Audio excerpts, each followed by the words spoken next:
whole life, I always knew I was special. Even with no remainders, I could always move a decimal. Money on my mind while the girls that made un beso. Hustlers in my blood and it's running through my vessels. Just trying to clear the threshold, just trying to make a way. In my race against time, I could see an early grave. School to prison pipeline, 12 years a slave. Suspension and detention is conditioned for a cage.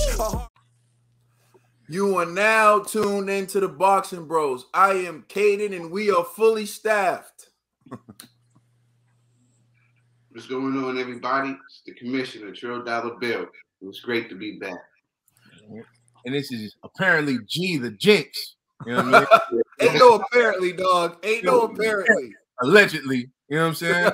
Before I pass it to my man Ned, I just like to say congratulations to Ebony Bridges. I actually enjoyed that fight, man. So salute to her. And shout out to Ebony. Yeah, world champion. Facts. And it's your boy, the TVE. But you can still call me Nedris. Hey, yo, Ned, I'm just gonna tell you, Ned been through a lot to make it to this session today. So it's a whole week. He had a whole week. I did. All right, so the first topic we're going to discuss on Boxing Bros is Dillian Whyte's lawyer is not convinced that the Fury fight will actually happen. So there was an exchange on Talk Sport between Dillian Whyte's lawyer and Frank Warren, and it got kind of ugly. So we're gonna show and play a lot from this video. Joined by Dillian Whyte's lawyer, Jeff Benz. Jeff, good morning once again. This is your chance. Tell Frank what you're not happy with. Well, I understand that while I was gone, Frank managed to breach our confidential agreement and read it. But putting that aside, I don't know what else he said. But Frank, where are we on the tickets that Dillian asked to buy before you sold them all to Ticketmaster? He hasn't been given the chance to buy any. And where are we on the comps that he asked for? And where are we on the escrow that we've asked for? And we don't have any escrow of Dillian's purse. We've been asking for that for over a month. These are just basic things, putting aside the economic issue. So go ahead, Frank. I want to hear from you. Did you sign a contract for this bout? We did, Frank, on the representation by your son that we would have further negotiations. You weren't part of that discussion. I haven't even talked to you since before the purse bid. Hey, are you going to let me Jeff, let Frank speak. Jeff, there's other people have got views besides yours. So let's just go through this. You signed a bout agreement. In that bout agreement, where does it say anything about escrow accounts, tickets, or any of these things that you mentioned? Where does it? You're a lawyer. Where does it say anything in that contract you signed? Hey, Frank, if you want to get into a legal debate about Swiss law, which is what apparently applies to this, I'm happy to do it, man. I'm happy to do it. So then answer the question. Answer the question. You're a lawyer. Frank, are you going to let Frank, baby, are you going to let me answer? I'm not a lawyer. I left school when I was 14 and a half. You're a lawyer. Are you going to let me answer? Did you advise your client to sign the bout agreement? Okay, Jeff, you heard what Frank's saying, so now is your chance to answer it. Were these things in the contract? I get to Jeff. I get to talk. We signed a form bout agreement. We had negotiations that said we were going to have further conversations about all these other elements. Frank should know that. He hasn't been told that by his lawyer or by his son. It's not my fault. So, Frank, tell me where we are on get Dillian's money guaranteed. Answer my question, Frank. Why don't you want to put Dillian's properly? Frank, why don't you want to put Dillian's money in a place that's protected? It is protected. What's wrong with that?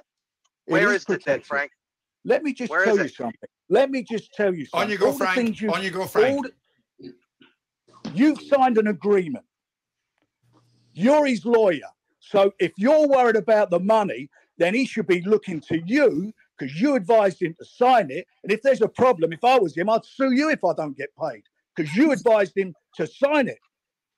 Jeff, is that not a fair point? You've signed the contract. Does Frank not have a point? You're his lawyer. Not at all. Frank's beating around the bush. He won't answer my questions. But Jeff, is there a contractual obligation? Hang on, Jeff. You're Simon. Jeff, is there a contractual obligation in the contract for Frank to put money in escrow? There isn't. We agreed to. So with respect, we agreed. Hang on, Jeff. I haven't finished. No, Jeff. I haven't finished. with respect, if it's not a contractual obligation to put it in escrow, why are you asking for something that's not a contractual obligation then? To ask Mr. Warren then why. But I'm asking you because you're the one that's negotiated the contract. Why was Dillian White shamed by Mr. Warren for not going? That's not the question I asked you, Jeff. Jeff, I asked you. You're putting it on Frank's toes. Hang on, Jeff. You're putting it on Frank's toes about escrow. If it's not in the contract, why would you ask for something that you've had your client sign a contract on that doesn't reference that in the contract? Am I talking non-commercial words to you guys? Yeah, you are. We had a discussion. You're talking non-commercial words. Speak legal. We had a discussion. I'm sorry. Listen, would you just give me a second? We had a discussion with the other side about all of this, and we had a deadline to sign a form bout agreement that Mr. Warren wants to read a bunch of other things into, including Dillian's obligations to promote the fight and do other things, which aren't in there either. And you now want to hold me to that standard? We had a discussion where we were going to have a further discussion. This is what goes on in the real world of business when you do commercial deals. It might not go on in Frank's little boxing world, but this is what real deal makers do. Frank, would and you that's argue? the discussion we had. Frank, would meet the deadline. Frank, would you argue that you've done everything by the book, Frank? Listen, if I haven't, sue me. This contract, I've abided by everything. It took them nearly 4 weeks to sign a contract. They signed it an hour before it was due to be signed. Clause 11 of that contract, it says the boxers shall reasonably promote the bout, the WB sanction of the bout, and the WBC heavyweight championship positively in their social media accounts. Dillian has not posted one thing about this fight. Not one. Why is that, Jeff? Is that not a contractual obligation, Jeff, Mr. Lawyer? Well, Mr. Warren, it is not contractually defined as to what that means. You tell me what's reasonable, buddy. I'll tell you what it means. It means he should be. I know what you think it means. I think you think it means he should be on it every day. He has no obligation. Well, he's not done one. There. And let's talk about how long it took to do this agreement. You guys represented to us a form agreement that turned out to not be the form agreement. You misrepresented to us what the form agreement was, and when we got to the bottom of it, we had to go back to what was actually the form agreement. Now, talk about why that takes time. Ask your guys. Tell me something. Why did you sign this agreement? There's no escrow in it. You're obliged to do things promotionally. Why did you sign it if you're not going to do these things? And you want more things that are not in the contract? Frank, you're a lawyer. Frank, I'm not a lawyer. You're the lawyer. You're the lawyer. What are you doing? Mr. Non-lawyer. You've obviously not protected all the things you're asking for is because obviously, in your view, you've not protected your client's interest. You should have advised him to sign the contract. Not at all, Frank. Frank, show me where it is that we have to do any of the things that you've said, other than reasonably promote. Can I ask you two boys, besides tittle tattle, is there any contractual breaches on either side?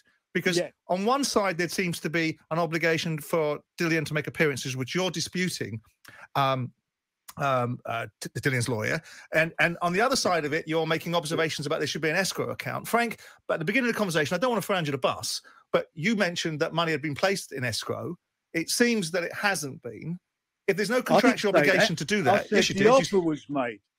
Well, okay, well, an offer was made to place an escrow.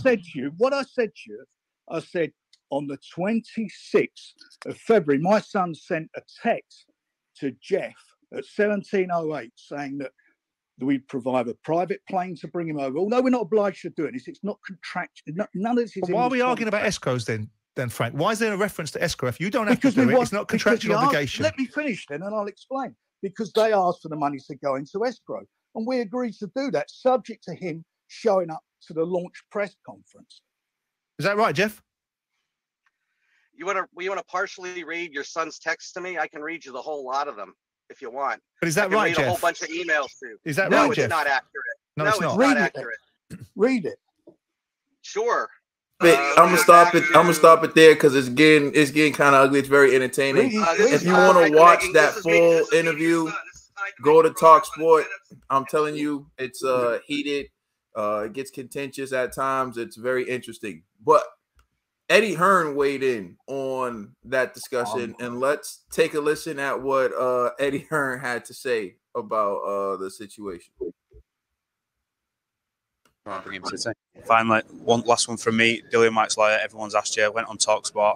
Are you sort of in a way relieved that you're not part of maybe directly with Dillian's team because of everything that seems to be going on in the background? Yeah, I've said before, I'm glad I'm not involved in the fight. I'd love to be promoting it, of course I would, but what is going on behind it? I mean, this is just, Dillian Whyte's used to being treated in a way that's very different to how he's being treated because he's used to working with us. And, I haven't seen all of the TalkSport stuff, but I think the lawyer is accusing Frank Warren of, having a poor credit rating and not having any money lodged in escrow. And he said that Frank sold all the tickets to a ticket company and he couldn't get it, the ones he wanted to buy. And the whole thing's a mess. Like I said, honestly, genuinely, let's just get these guys in the ring. But it's going to be a rocky few weeks. Who wins the fight? I honestly believe Dillian Whyte. Look, Tyson Fury's the favourite. He's the #1 heavyweight in the world on paper right now. But Dillian Whyte can win this fight, and I think they're all over the place. That team. I don't think they're even thinking a fight's going to happen. So we'll see. Eddie, thanks for talking to Into Boxing. So there you have it from Eddie Hearn, and you heard the exchanges between the lawyers. So there is some genuine uncertainty as to whether or not this fight is going to actually happen. So I'm going to turn it over. We got Trill Dollar Bill back, ladies and gentlemen. He is back in the building. As you can see, he is okay. Because we kept people saying, yo, is Trill okay? It's okay. He's okay. And now we're about to find out Trill Dollar Bill's opinion on the exchange between the lawyers, Dillian Whyte, and what Eddie Hearn had to say. What you got, Trill? Poor Dillian.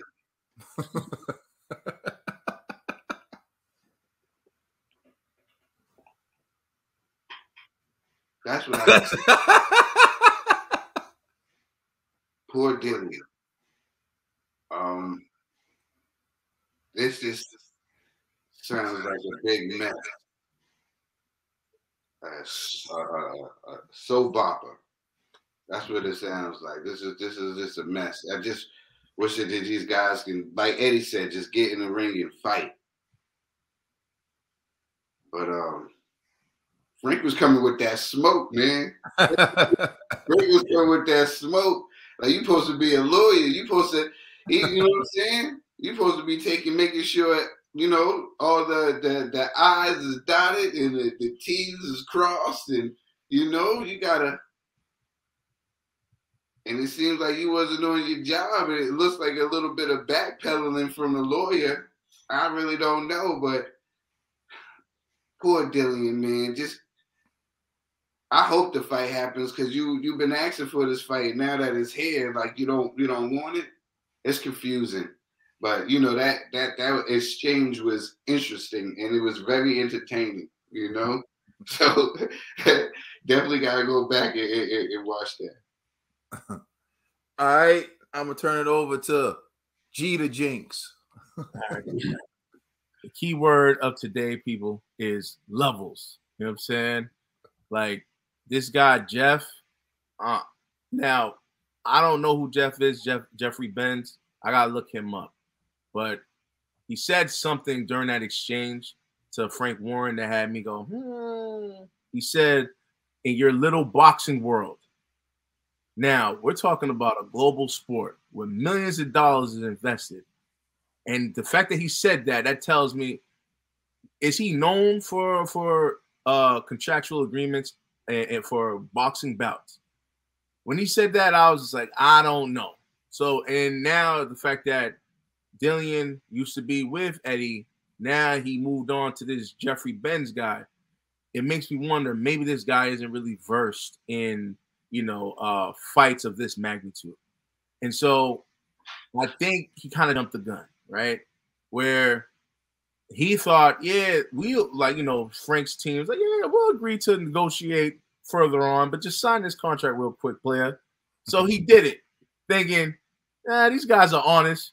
And they're like, bro, we didn't sign to put this money in another person's account to transfer to you guys, and we didn't sign to do yada, yada, yada. You signed for this fight, and this is what you're going to get. And he's like, yo, come on, that's not fair. Business isn't fair, bro. You know what I'm saying? Like, so why'd you sign if you didn't see anything about escrow, anything about all the other stuff that you was looking for on behalf of your client, Dillian Whyte. So I kind of feel like Dillian dropped the ball on this. Like maybe Jeffrey Benz was a guy that was within Dillian Whyte's price range. So he's like, hey, I'm going to go with somebody I could afford. Or maybe Dillian just thought, any lawyer's a lawyer, man. Let's just get this thing, situated. And so, I don't know. I felt like that was an embarrassment to Dillian Whyte and his legal team with that display. Even the host of that show was just like, this don't sound right, bro. Like, why would you sign if it's not on there? You know what I mean? And then Jeffrey started deflecting. What's his name? Frank Warren's asking direct questions. He trying to change the subject. And I'm like, anytime I hear deflections, I know you lost. You know what I mean? So, man, it really is poor Dillian right now. But I don't think the fight is going to be canceled. I think the fight's still going to happen, because I feel like if Dillian Whyte does not show up, then I think they're going to sue Dillian. You know what I mean? So I don't think Dillian wants that. After this embarrassment, and then, if Dillian cancels this fight, just the public, even the UK, but as much as we see all of these UK fans of Dillian Whyte supporting him, I don't even think they'll have his back on this one, man. So it's just a sticky situation, but I think the fight will still continue. All right, Ned the TBE, also known as Elephant Man. Pondy River. Now, but let me stop. I don't think this fight would get canceled. Like the fight's gonna happen in like 3 weeks. I don't think the fight's not gonna happen. But Jeffrey, Dillian Whyte's lawyer, Jeffrey, what's his name? Dillian Whyte's lawyer didn't seem too confident. He didn't see like what we just saw. He was going on, like he was rambling. He was speaking on. Sorry about that. I have my in the background if you hear some noise. Money. Relax. Calm down. Focus. It's some airtime. Focus. All right. Focus. It's airtime. He's just snorting and barking and sniffling all over the place. But Dillian Whyte's lawyer didn't seem like he was too confident in himself in that interview, where it seemed like he was rambling and he was going on about a lot of things. And like G said, he was going back and forth and he was backtracking a lot too. But I think this fight's still going to happen no matter what this guy said. And Dillian, get better legal representation, because this is not it. And this guy is not representing you well. So, but that's my take on it. I think this fight's still going to happen. Sorry about that, yo. He was biting me. But yeah.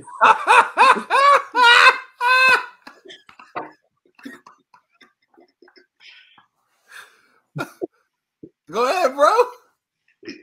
Oh, I'm done. That was my take. I still think this fight's gonna go happen. I just think poor representation and poor litigation by Dillian Whyte's side. Establishing the hierarchy between him and Ned right now, because he's like Ned know I'm the boss around. It's like, keep petting me. You know what I'm saying? All right, so getting into this, right? I don't think that it was a good look for Dillian. I think that exchange exposed a lot. It showed that, for starters, Dillian did agree to promote the fight. There was a promotional obligation, and he hasn't fulfilled it at all. He hasn't posted one thing. And then his attorney's like, well, I'll tell you what reasonable is. I think you think it means to post every day. Come on, nobody thinks it's to post every day, but to at least post a picture of the flyer someone made on your social media, like, yeah, this fight, show you're interested in the fight. Dillian hasn't done anything to show he's interested in the fight. Not even interviews, nothing. Exactly. Anything. If I was someone in the UK, I would be on the fence about buying a ticket to that fight. Y'all are absolutely right. He responded to AJ and said, hate is a strong word. You can talk about AJ, but you ain't gonna talk about. I know he's more concerned with what AJ is saying than what I just don't get it to me. So that's one thing. The second thing is you want the money in an escrow account. Okay, So, like, the thing is that customary business practice for boxing, right? Because that's essentially saying you want them to pay up front. But if they want to wait for the fight to generate money and then pay later, they can do that too. At the end of the day, they are taking the loss. So as long as he gets paid, he gets paid. Now, I can't say, to my knowledge, I don't know, but to my knowledge, that's not customary practice where they put the money in an escrow account for someone, and then they pick it up after the fight. The escrow account would show and guarantee that he's going to get the money. And I'm assuming they have concerns about Frank Warren's ability to pay that money because they're talking about how, his rating with the Better Business Bureau and XYZ, right? But what I would say is this: Tyson Fury is guaranteed about 3 times the amount that Dillian Whyte's guaranteed. He doesn't seem too worried about it. He's willing to come to the UK and fight in the UK because that's the only place that Dillian Whyte can fight. Because Tyson Fury was fighting in America. He said he wanted to keep the fight in America, but because the fight would be bigger in the UK, because that's the only place that Dillian's known, that's why it's taking place in the UK. So people acting like, oh, well, it's happening in the UK. No, it's happening in the UK because it couldn't happen in the US. And it couldn't happen in the US, not because of Tyson Fury. It couldn't happen in the US because of Dillian. Because Tyson has fought in the US. All his last 4 fights, I believe, were in the US. So, but anyways, getting back to this, you wanted an escrow, but you didn't negotiate it in the contract. Because soon as Frank said, is it in the contract? When the host of the shows wanted to hear, is it in the contract? That's when he deflected on to something else. Yes or no question. Are they required to put it in escrow? Are they required to put Dillian Whyte's money in an escrow account? No, they're not. It's not in the contract. Then he goes, well, it was open to us that we would agree to sign things later. Where they do that at? Fact. Anywhere in the world. Where is it like, okay, you sign this contract, and once you sign this contract, we'll agree to negotiate upon other things later. Oh, my God. And you believed it? And you're a lawyer? Get the hell out of here. Can you imagine that? It occurs in the little boxing world. Like, word. Yeah, yo, can you imagine a record label coming up to you like, yeah, listen, this is what it is. You know what I'm saying? You're going to sign for 10 albums. And, in between, after you do 5, maybe we'll renegotiate and then, let you leave or whatever. But for right now, we're just going to say you're going to do 10 albums. That's how Def Jam got LL Cool J. No cap. You know what I'm saying? LL signed for 10 albums as a youngster. Yeah, crazy. You feel me? Did they renegotiate? Was LL grossly underpaid? Hell yes. Right? So come on, man. You know how contracts work. You know anything you don't put in that contract that you asked for, they're going to say, is it in the contract? Like Frank kept saying to you. And that's why he kept calling you Mr. Lawyer. Mr. Lawyer. You should know that if you don't put it in the contract, it's not going to happen. For example, if you do a concert, right, and you bring in an artist, they have what's called a writer, right? They'll tell you all the things they want before the show. They tell you what they want to eat. They tell you what dessert they want. They tell you what type of tea they want. They tell you everything. Purple you got to go get it. Only purple Skittles. Yep. A tray full. Purple Skittles, green Jolly Ranchers. We want black towels. You know what I'm saying? In a pair of all white Air Forces. They take fresh underwear. They tell you whatever they want. You go get it. They come, they perform, they got it. I still remember we got to get like a platter of all this food. We like, what the hell are we getting this for? Dude showed up with an entourage of like 20 people. All eating the food. We were pissed. Like, come on, man. We had to do this for. But that's just the way it is. But guess what would have happened if they never asked us for that food? They wouldn't have got it. Right? If they would have came in like, oh, we're hungry. Can you get us a deli plate? Not in the contract. You know this already. So if this has been going on, so this guy says, in your little boxing world, let's talk about the music world. In the music world, it's known. You have a writer. You request all the things you want. So it's not just the boxing world, it's the entertainment world, really. That would have been your writer. Like, I want a private jet to bring Dillian to the press conference, right? I want Dillian's money put in escrow. I want Dillian Whyte. Dillian Whyte is only going to promote this fight, or put 2 posts promoting this fight, 4 posts promoting this fight. That was your time to make the equivalent of a writer for, say, a music artist, but you didn't do it. You essentially dropped the ball. So now what you want Frank Warren to do is to allow you to save face. All Jeff Benz, or whatever his name is, you know what I mean? It should be Jeff Kia. You know what I'm saying? That should be his name. All he's doing is exposing how inept he is. Dillian should sue you for ineffective assistance of counsel. That's what he should do, because you dropped the ball. That's what Frank would say. He should sue you, not me. Exactly. Now you want to go at Frank talking about, oh, this ain't the business world. It's the boxing game, baby. You know what I'm saying? And you ain't equipped for this. So at the end, when all is said and done,